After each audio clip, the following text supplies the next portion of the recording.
আগের ভিডিওটা যারা দেখেছো মানে পার্ট 1 যারা দেখেছো আশা করি তাদের বুঝতে অসুবিধা হবে না। এটা কোন দিন তো গিয়েছিলাম আমি শপিং করতে ডায়মন্ড হারবারে।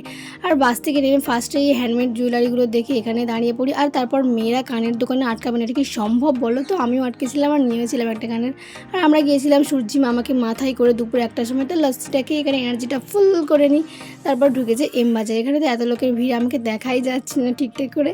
যাই হোক, তারপরে ঢুকি এম বাজার। আর ভিতরেও যে এত ভিড় হবে সেটা আমি আশাই করিনি, বিশ্বাস করো।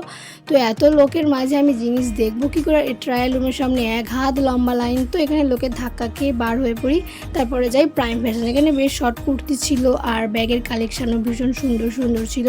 তো এখানে অনেক দেখার পরে একটা ব্যাগ নিয়েছিলাম।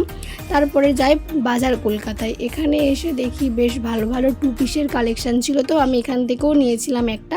আর কী নিয়েছিলাম সেটা যদি দেখতে চাও তাহলে নেক্সট ভিডিও চোখ রেখো।